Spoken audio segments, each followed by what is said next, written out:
मुझे जीतने का 1% भी अगर चांस नजर आता है तो उस 1% को मैं 100% में बदल दूंगा, ये मेरा काम। हाँ, लेकिन एक बात, that 1% has to be seen. Thank you very much.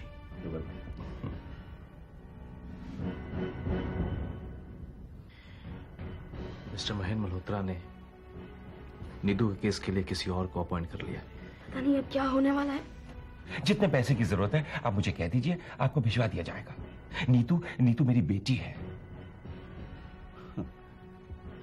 लगता है इस केस के लिए आप मुझसे हाँ करवा के ही रहेंगे। आप ही जाकर पापा को समझाइए कि उनकी वजह से घर टूटा है। अब हमारी दुनिया को चकनाचूर न करें।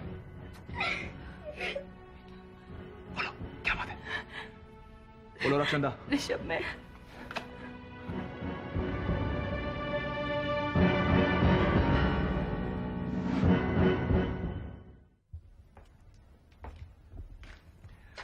हेलो नीतू।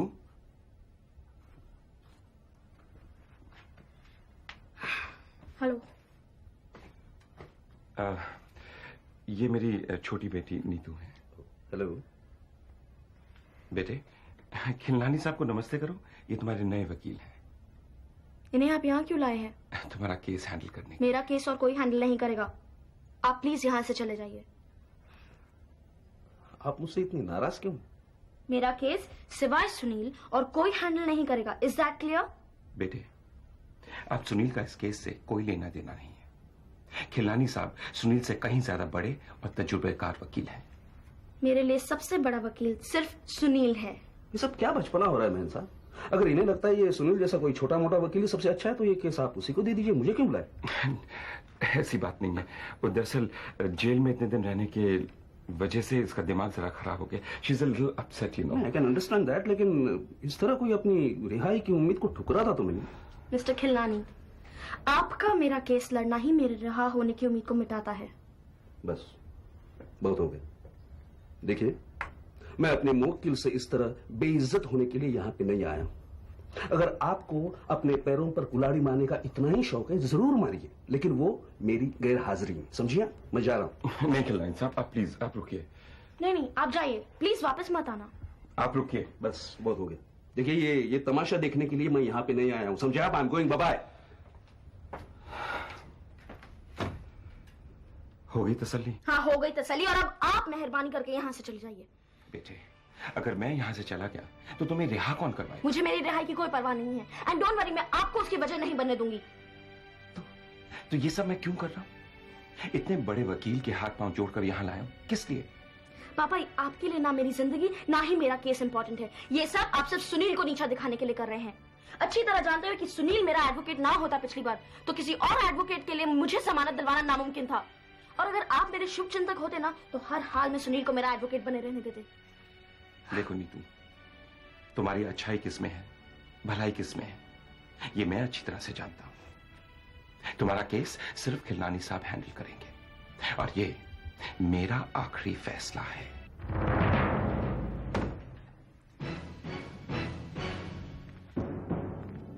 क्या कहें इसे? आंखों देखा हाल या रंगे हाथों पकड़े जान। करण, अपनी जबान पर कोई बात लाने से पहले बात के मायने समझ लिया करो।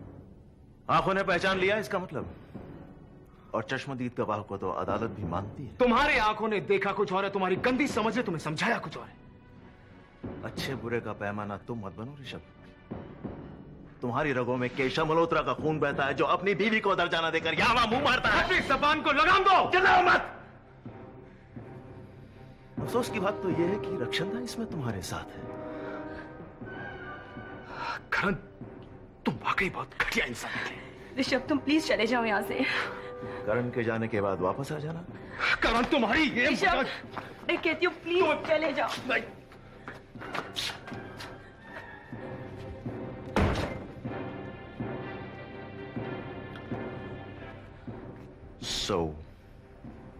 क्या चल रहा था यहाँ पे? जो तुम्हारी बददिमागी दिखा रही थी वो नहीं चल रहा था यहाँ। जो तुम्हारी बदचलनी चला रही थी वो चल रहा था। अगर तुम दोस्ती को बदचलनी समझते हो तो ठीक है, यही समझ लो।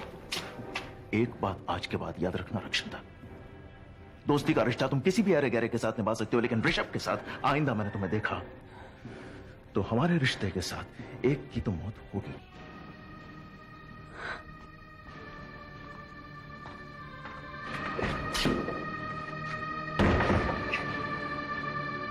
भाभी, मैं महीन की गलतियों का हर्जाना कब तक भरती रहूंगी? अब जब तलाक हो गया है, तब भी इस रिश्ते की परछाई मेरी जिंदगी पर क्यों है? अब महीन ने क्या किया निशा? पता नहीं, पहले तो सब कुछ ठीक था, लेकिन जब से वो चेयरमैन बना है तब से उसके बर्ताव में इतनी तब्दीलियां आ गई हैं, इतना जिद्दी हो गया है, और जिद ऐसा कि रितु और नीतू की जिंदगी बर्बाद करने पर तुला हुआ है। नीतू और रितु की जिंदगी? मेरे साथ जो हुआ उसको तो मैंने बर्दाश्त कर लिया, लेकिन अब मैं चुप नहीं बैठूंगी। अजीब अजीब से फैसले ले रहा है। लेकिन महीन नीतू और रितु की जिंदगी के बारे में फैसले क्यों ले रहा है? हमारे तलाक के बाद नीतू और रितु ने महीन का दर्जा वही रखा जो पहले था, उसे उतना ही इंपॉर्टेंस दिया अपनी जिंदगी में। इस वजह से महीन उनके प्यार का फायदा उठाकर अपने फैसले उन पर थोप रहा है। कैसे फैसले निशा? महीन ने यह तय कर लिया है कि रितु और सुनील की शादी नहीं होगी और सुनील नीतू का केस नहीं संभालेगा। क्या? हाँ, महीन मेरा जो कुछ भी बिगाड़ सकता था उसने बिगाड़ लिया। अब वो अपनी बेटियों की जिंदगी बिगाड़ने पर तुला हुआ है। निशी, मुझे ऐसा लग रहा है कि शीला महीन को भड़का रही है। नहीं भाभी, पहले मैं भी ऐसा सोचती थी, लेकिन वो मेरी गलतफहमी थी। शीला बहुत नेक इंसान है। ये भी तो तुम्हारी गलतफहमी हो सकती है, वरना महीन ऐसा क्यों करेगा? ताज्जुब की बात है ना। मुझे तो लगता है महीन से कोई जबरदस्ती उल्टी सीधी हरकतें करवा रहा है। आप ठीक कहते हैं भाभी, लेकिन आप बुरा मत मानना, मैं आपको एक बात कहूं। मैंने सुना है कि आजकल महीन करण के हाथों कठपुतली बना हुआ है। करण जैसा कहता है महीन वैसा ही करता है। नहीं नहीं, मैं ये बात को नहीं मानती। भला करण ऐसा क्यों करेगा? इनफैक्ट वो तो सिर्फ महीन की मदद कर रहा है। मैं जानती हूँ आपको मेरी बात का बुरा लगा होगा, लेकिन निशी, सुनी सुनाई बातों पे ना तुम्हें यकीन होना चाहिए ना मुझे। मैं जाकर महीन से मिलूंगी, उससे पूछूंगी उसका बर्ताव ऐसे क्यों बदल गया है, और फिर नीतू से जाकर भी मिलूंगी। थैंक यू भाभी, आपसे बात करके मेरा मन हल्का हो गया है।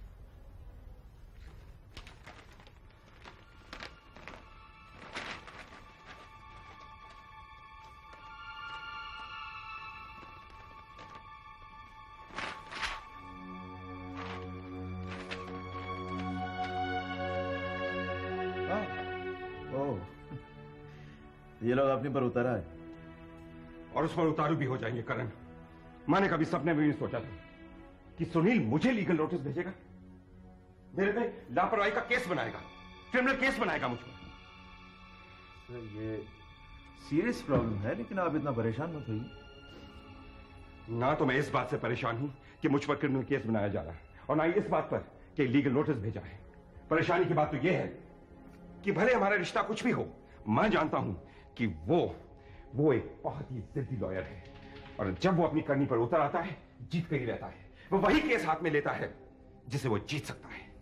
तो फिर आपने शायद मेरी जिद नहीं देखी सर। अगर मैंने जिद पकड़ी तो सुनील को झुकना होगा। लेकिन करण, वकालत के मामले में सुनील से कोई नहीं जीत सकता, इसलिए हमें अपनी लीगल एडवाइजर मेधा को बुलाकर इस लीगल नोटिस का मुंह तोड़ जवाब देना चाहिए। नहीं सर, मेधा ये केस नहीं लड़ सकती। क्यों? क्योंकि मेधा सुनील की खास दोस्त है, एक जमाने में ऋषभ की गर्लफ्रेंड भी थी। बीच केस पता चला वो आपके लिए नहीं आपके खिलाफ लड़ रही है। तुम्हारे कहने का मतलब ये तो नहीं कि अगर हम उसे केस सौंप दें तो वो हमारे लिए फेटल प्रूफ हो सकता है? Exactly. But she is our legal adviser. She was a legal adviser. वो थी, वो मल्होत्रा इंडस्ट्रीज की लीगल एडवाइजर थी। आप उसे नौकरी से निकाल दीजिए। लेकिन करण सर, आपको जिद्दी सुनील के खिलाफ एक और जिद्दी लॉयर चाहिए, आपको मिल जाएगा। करण, लेकिन मेधा को एकदम से निकाल देना क्या ठीक होगा? एकदम से नहीं निकाला तो बहुत गलत होगा सर। इस लीगल नोटिस पे आपने शायद ठीक से ध्यान नहीं दिया। ये क्रिमिनल केस है, जानबूझकर हम लोग मजदूरों की जान को खतरे में डालते हैं। ये बहुत बड़े जंग के ऐलान है सर, और आप उसे ऐसी तलवार से लड़ेंगे जिस पर आपको यकीन भी नहीं है कि धार किस तरफ है। तुम ठीक कह रहे हो।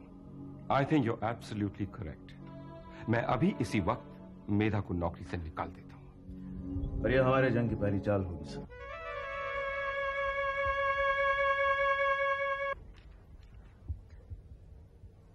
Hello Rishabh. Hi Svetlana. I am sorry, बिना तुम्हें बताए मैं यहाँ चला आया। दरअसल मैं यहाँ आया था तो ओके ऋषभ, अगर तुम पहले बताकर यहाँ आने का दस्तूर कायम करना चाहते हो, then it's your wish। नहीं, मेरा ये मतलब नहीं था।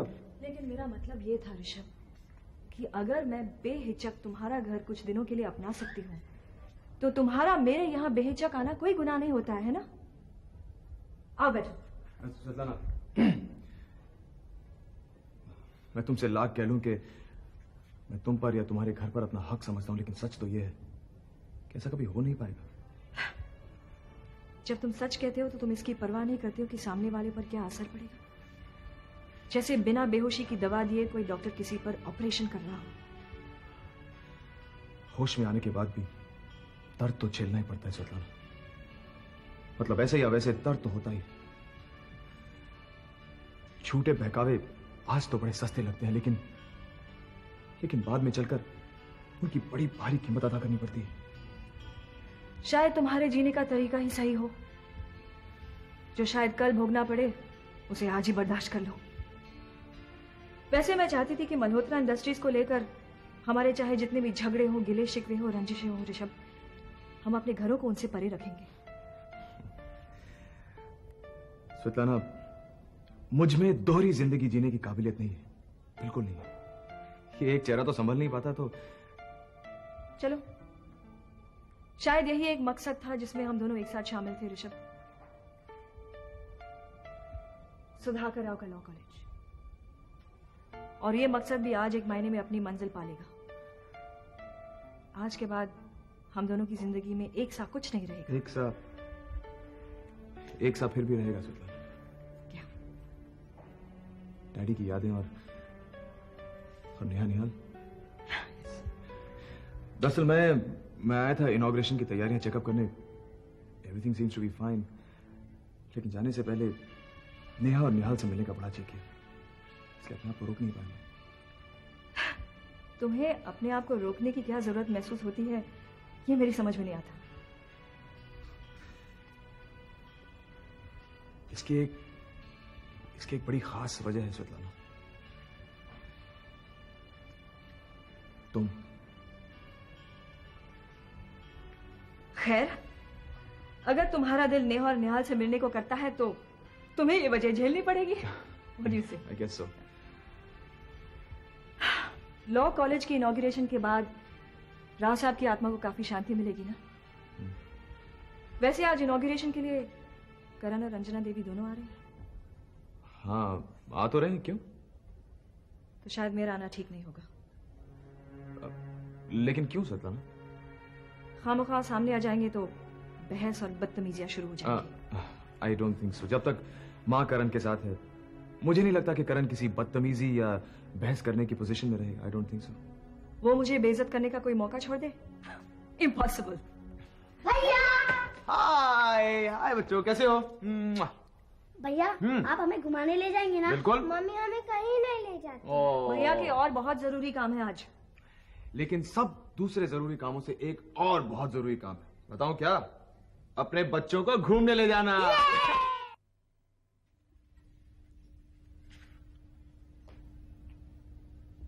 नीतू, आंटी आप? तुझे इतना ताज्जुब क्यों हुआ? तुझे उम्मीद नहीं थी मैं यहाँ आऊंगी? सच बात तो ये है कि बिल्कुल उम्मीद नहीं थी। मैं इतनी बुरी भी तो नहीं हूँ। आंटी वो बात नहीं है। दरअसल आपके और हमारे घर के हालात हमेशा से बुरे रहे हैं, शायद इसलिए। ऐसे नाजुक मौके पे हालात को अपने ऊपर हावी नहीं होने देना चाहिए। आंटी आप ठीक कहती हैं, पर ऐसे कौन कर सकता है? आप कर पाई, ये आपका बड़प्पन है। मैं कर पाई क्योंकि मुझे करना पड़ा। मैं इस खानदान की बुजुर्ग हूं, लेकिन तू इस खानदान की सबसे छोटी है, और तूने इस खानदान की इज्जत के जो कुर्बानी दी है ना, मुझे तेरे पे बहुत नाज है। तुझे तो मैं अपने सर आंखों में बिठाऊंगी, लेकिन बेटा एक विनती है, कमजोर कभी मत होना, बहुत बहादुरी से सामना करना। एंड आई प्रॉमिस यू, इसके बाद तेरी जिंदगी में कभी कोई दुख नहीं आएगा, प्रॉमिस यू। ठीक क्या? मुझे देख के तू इतना कमजोर हो जाएगी तो मैं आगे से कभी नहीं आऊंगी। नहीं आंटी, वो बात नहीं है, मैं कमजोर नहीं हो रही। लेकिन आंटी, जब मैं सलाखों के इस पार होती हूँ और तब मल्होत्रा खानदान को देखती हूँ तो कितना एक सा, कितना जुड़ा सा लगता है। लेकिन जब मैं सलाखों के बाहर हमारी दुनिया में शामिल होती हूँ तब ऐसा कभी महसूस नहीं हुआ। लेकिन ज्यादा जरूरी क्या है नीतू?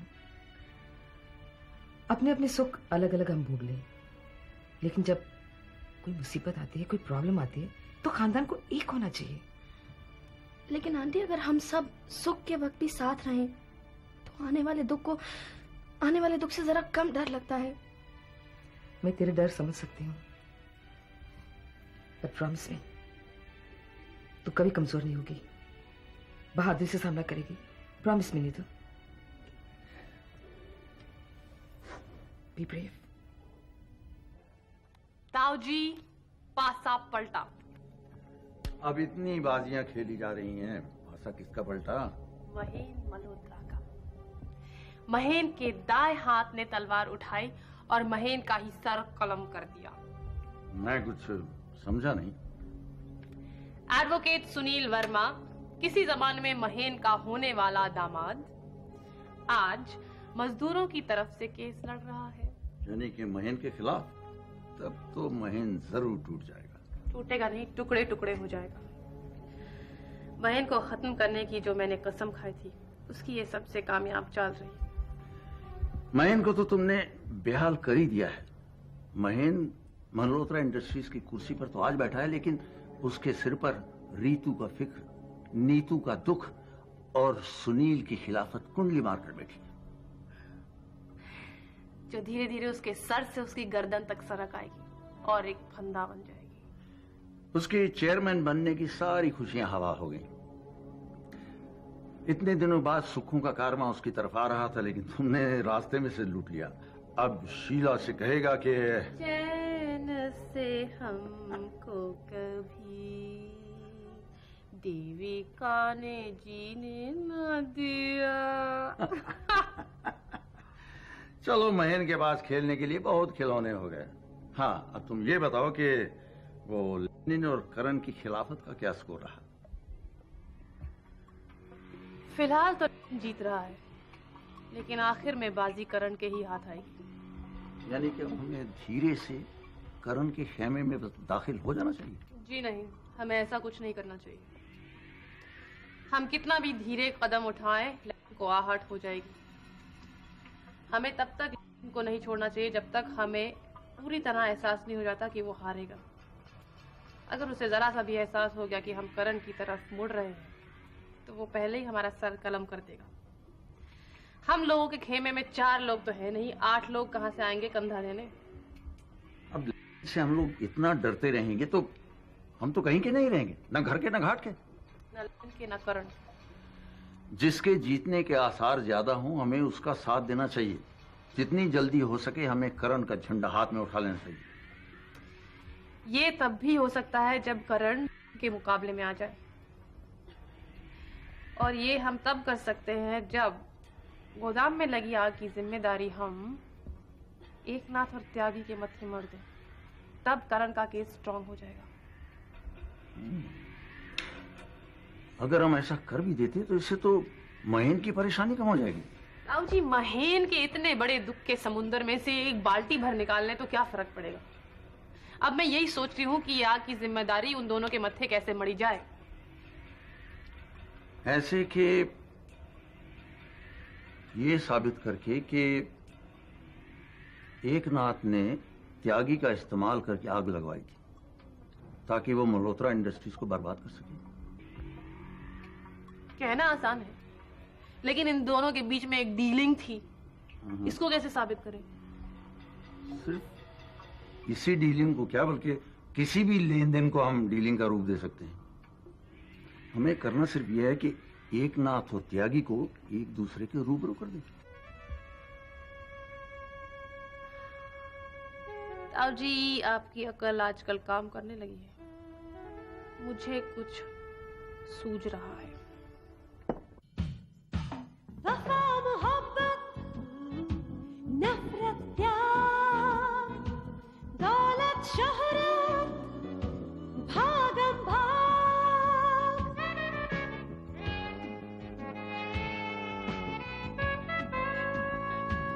अंधा कुआं जहरीले नाग अपना सुर बेगाना राग एक हाथ में तस्बीह माला